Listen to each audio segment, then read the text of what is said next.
Ces sentiments d'amour, la paix qui me berçait, m'ont envahi un jour alors que je priais, touché par l'esprit qui témoigne de lui. J'étais prêt à changer la course de ma vie. Je sais qu'il vit.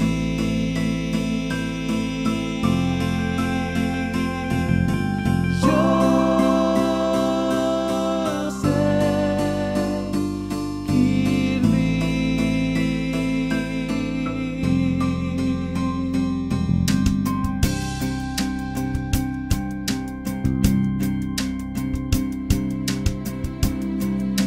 Ces sentiments d'espoir qui réchauffent le cœur m'ont amené à croire en notre Sauveur. Les fruits de l'esprit que je ressens en moi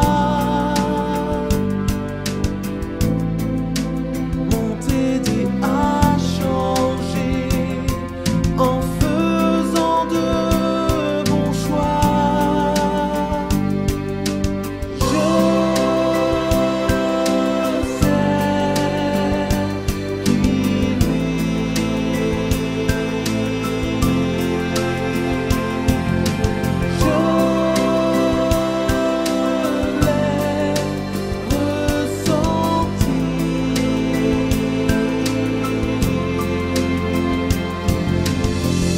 Ces sentiments ne trompent pas, je les ressens si fort en moi. Sans l'avoir vu en lui, j'ai foi et je suivrai toujours ses pas. Je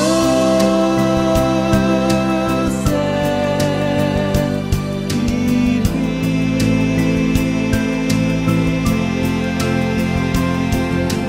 Je l'ai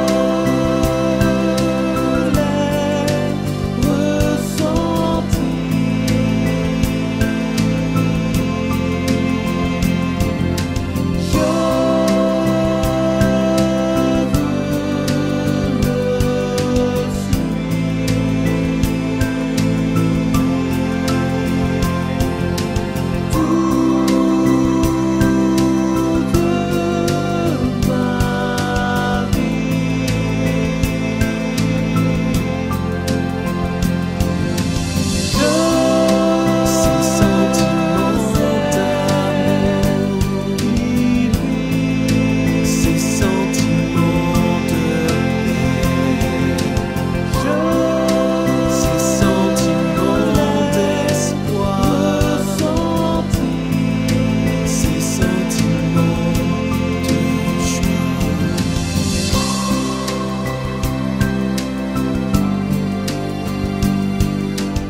Tout le monde se pose des questions à un moment donné dans sa vie. Et moi, j'avais 20 ans quand je me suis posé la question, qu'est-ce que je suis venue y faire ici sur la Terre?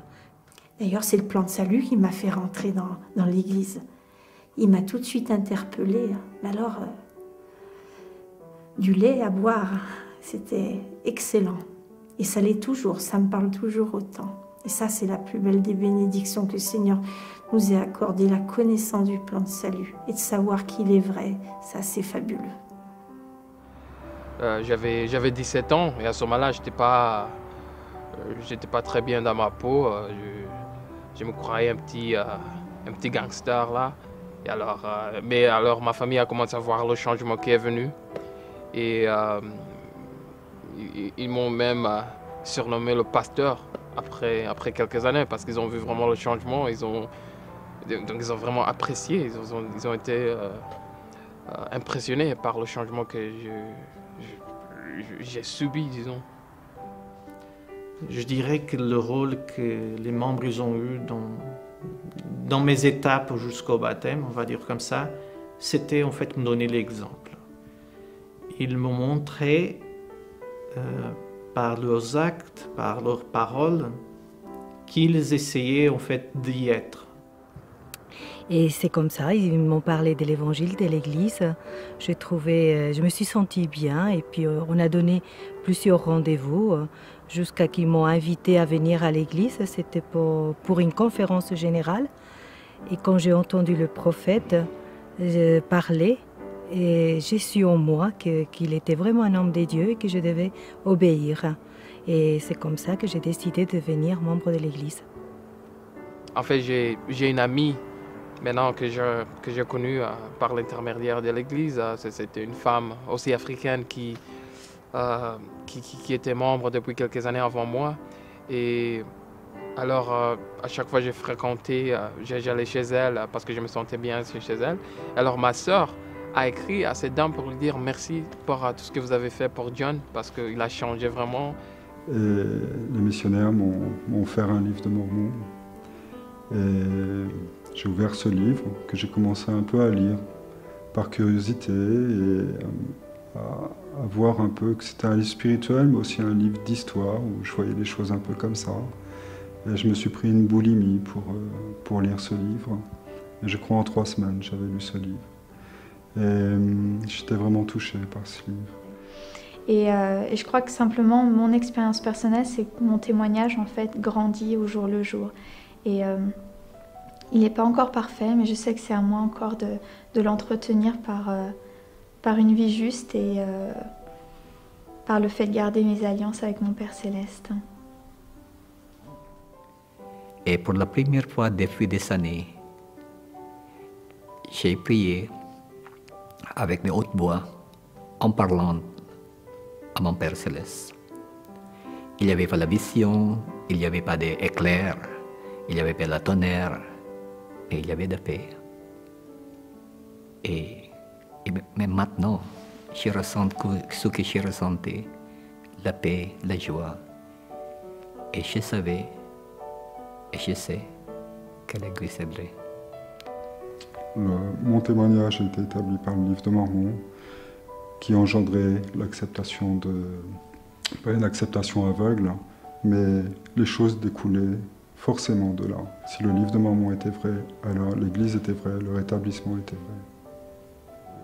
Pour moi, ça m'a donné une paix, une tranquillité que j'ai toujours d'ailleurs en sachant que nous avons un Père Céleste qui nous écoute et qui nous soutient dans les moments difficiles que je n'avais pas auparavant. Et en partant, ils m'ont dit une phrase, une seule, qui a été « Est-ce que vous savez que la famille est éternelle ?» Et ils sont revenus que la semaine prochaine, et je vous assure que pendant toute cette semaine-là, je n'ai pas arrêté de penser à ça. Pourtant, j'allais travailler, mais cette phrase m'avait... J'étais prisonnière, j'avais l'impression d'être prisonnière de cette phrase et de me dire mais qu'est-ce que ça veut dire? Mais quand on est mort, on est mort. Qu'est-ce qu'ils m'ont raconté? Qu'est-ce que ça veut dire la famille est éternelle? C'est pas possible ça. Et quand ils sont venus la fois d'après, évidemment ma première question ça a été s'il vous plaît, essayez de m'expliquer un petit peu plus. Ça, j'ai besoin de savoir ça. Et voilà comment j'ai découvert l'Évangile. Et le fait de savoir que le Christ a donné sa vie pour moi, c'est le plus grand don parce que je sais en qui je peux avoir confiance. Et souvent, je souffre de certaines personnes de mon entourage qui n'ont pas cette même compréhension, cette même connaissance et qui luttent en fait seuls. Et quand on a la connaissance du Christ, on n'est plus seul, quoi. Et on peut être guidé et on peut être réconforté. Je voudrais vraiment serrer toute ma famille dans la vie éternelle. Je voudrais vraiment les avoir tous avec moi et revoir mes parents et revoir tout le monde.